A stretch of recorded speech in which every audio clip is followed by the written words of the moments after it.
Welcome, everybody. We are so honored this week to have an award-winning journalist, best-selling author, motivational speaker, host of Good Morning America for many years, someone who hosted 5 Olympics, Joan Lunden. So, Joan, welcome to the Brain Warriors Way podcast. Such an honor. Pleasure to be here with you guys. So I was blessed to be able to do your Facebook Live, and it was just such a great two-way conversation. I'm like, our Brain Warrior audience really needs to hear what you have to say. And you have a brand new book. I mean, funny, The End of Mental Illness came out March 3rd. And then, all the marketing stuff for it just got derailed by the pandemic. But you had a book that came out March 10th. Why did I come into this room? Don't we all find ourselves saying that? Why did I go into the kitchen? Yeah. No, I came here for something. Yeah. All the time. And it's such an important topic. And one of the things that kills the hippocampus, that major memory structure in the brain, is being bathed by chronic stress. Yeah. And so since my book came out and your book came out, the world changed. And we have literally been assaulted by stress hormones given COVID-19 and then the pandemonium from the societal unrest. How's it impacted you, and what are you doing about it? Well, I'm kind of that type A girl, if you know what I mean. I've always gone at about 100 miles an hour. And so when the pandemic hit and I realized I was just going to be at home, I created a schedule for myself. And I decided I was going to go live every day at 1:00 on Facebook. And you were so kind. I was going through my contacts and I got to Dr. Tana Amen. I thought I'd love to have him on. And I was a little can I just send him an email and ask him to come on my little Facebook Live, which grew exponentially. And I'm telling you, you answered my email in maybe 5 seconds. And it was so London. I mean, awesome because, I find that with a lot of, that's one of the reasons I have such great access to doctors, because they know that I'm out here talking to people all the time. Right. They all want to make sure I'm saying the right thing. But and that was one of my most popular live sessions was with you. I mean, how the questions just kept coming and coming because everyone was feeling like they were in this odd predicament of, it's not only saying you're going to stay home, but there was no actual end to it, nor is there even right now.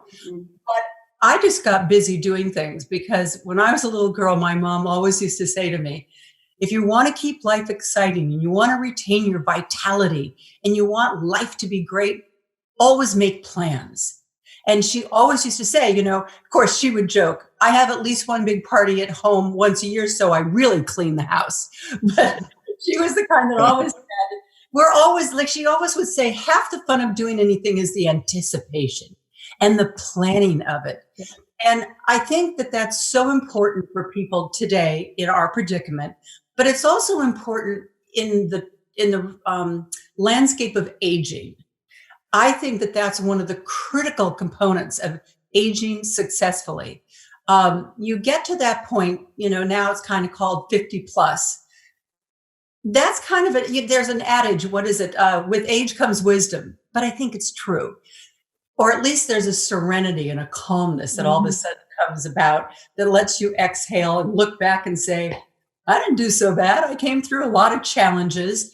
And it's at that point that we have to remember that we have to pivot the other way.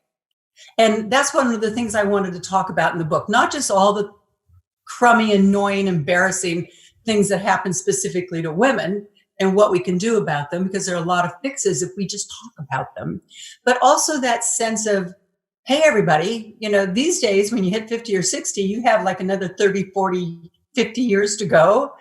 It's not like the old days, and you have to make plans. And that's what keeps you engaged in life, with a lot of social connections and with a sense of purpose. And those are the three things that they say will predict how successfully you age. Yeah, I agree. Well, as I think back on my career, the most important things I tell people, I think number one is you have to write down what you want in a balanced way: relationships, work, money, physical, emotional, spiritual health. What do you want? And then is my behavior getting me what I want? And no matter what your age, if you're 15, it's a good thing to do. Or if you're 65, it's a great thing to keep doing. So you're looking forward, not backward. In fact, we do that. We still do that together every year. So instead of just a New Year's resolution, we do it together as a couple. It's like, what are our goals for this year together? Like, what do we want for our relationship? What do we want for our family? And we start making plans for the year just so we have that to look forward to and to strive for together. I think it just keeps it sort of exciting, like you said. It keeps us looking. I put it to the nth degree in the book. At the very end of the book, one of my favorite chapter titles, I want to be cremated. It's my last chance for a smoking hot body. That's so funny. Oh my, that's hilarious. That is great. You can't write a book about all the embarrassing, annoying, worrisome things that happen all throughout your life without writing it with a sense of humor. And I really let that sense of humor come out as much as in this book, which made it a lot of fun. But toward the end of the book, I take my readers through an exercise that I found. The first time I ever heard it was I was waiting to give a speech, and I listened to another speaker out in front and taking this like 26,000 people in a big auditorium through this. Stephen Covey did this, and he had everybody close their eyes. And in the book, I say, close your eyes and imagine yourself at your own funeral. And here the people are coming in the room. What are they saying about you as they go by the coffin? Are they saying, she was so caring, she was so compassionate, she was such a great friend, she was always there for me, she was the life of the party? Or are they saying, oh, I don't know which way she's going to go? I mean, whatever it is you want them to be saying. And I take them through an exercise of writing their own obituary, and then a much bigger task, writing your own eulogy. What kind of person do you hope to be in life, and do you want to be remembered as? Because whatever it is that you would like to write there in your own eulogy that will be read, and for all you control freaks out there, this is a great exercise because you can be in control, but then you have the rest of your life from now until your passing to work on that. I love that. When I did it, I said, I want to be a better listener. And I thought, well, of course I'm a good listener. I'm an interviewer, but there's a tendency, like with a life like mine, I've just had this astonishingly amazing life and have gotten to do so many things, but that doesn't mean I have to talk about it all the time. Like, I'm great at a cocktail party, but I said, I want to listen more. I want to add to other people's stories to my repertoire. And so that's something I want to have more patience with my kids. And I've got 4 teenagers under my roof with their eye rolls and the whatever. And so I have my own little Buddhas to work on.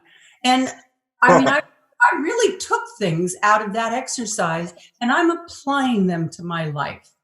I love that. That's actually something I learned to do. Actually, I got pretty sick at 23, and I figured that out then, because at 23 you think you are invincible, and then you realize, oh wait, I'm not. And so I sort of learned that exercise. Then it took me a while to figure it out, but when things get really bad, I will sort of do that. It's like, I'm going to die anyway, so what do I want? How do I want to come through this? And then I chunk it down, and we taught the kids going through this that are in the house, we'll chunk it down, because I have a 16-year-old who lost her mind when the quarantine happened. I mean, just lost her mind, and she's not normally like that. And so, we had a family talk, and it's like, who do you want to be at the end of this? I love what you're saying. Who do you want to be at the end of your life? But you can even chunk that down and go, who do you want to be? How do you want to be seen when this is over with? As the person who lost it or the person who helped? What kind of person do you want to be thought of? You can either be proactive or reactive. And so we sort of use that exercise, and it's just so helpful. Love that. I have twins who are 17 and twins who are 15. And my 15-year-old daughter, we came out of, because we do these like really intense workouts. And she came out of it yesterday. And I said to her, just imagine, I said, when we're back at home, we don't do these intense workouts every day, like when we do up here, and we play tennis in the afternoon, like we're really exercising. And I said, just imagine what you're going to be like in September when you go back to school. And she like lit up. Yeah. She's going into a new school. Her brother goes to a private school, and she's going to go over there because she's been in a gigantic Greenwich High School, 3,400 kids. It's like bigger than some junior college, some college campuses. Yeah. And she says, I'm taking my geometry during the summer, so I'm going to be like working on my math skills, and I'm doing these workouts, and we're doing all that. She said, I'm going to be that girl that they're going to say, who's that girl? And I said, that's awesome. Yeah. Like, fabulous goal to have in your brain, and then you do everything to reach that goal. I was so excited to hear it because I was like, okay, so maybe they do listen to some of the things I say. Exactly. Good. When we come back, we're going to talk more about why did I come into this room. We would love for those of you listening or watching, what did you learn during this podcast? I mean, for me, it just reminds me, write down what you want and then ask yourself, is your behavior getting you what you want? Post it on any of your social media sites and then tag us, brainwarriorsway.com. You can also leave us a comment, question, or review. We would love that. And you can get Joan's new book out now, Why Did I Come Into This Room? Available anywhere great books are sold. Stay with us. If you're enjoying the Brain Warriors Way podcast, please don't forget to subscribe so you'll always know when there's a new episode.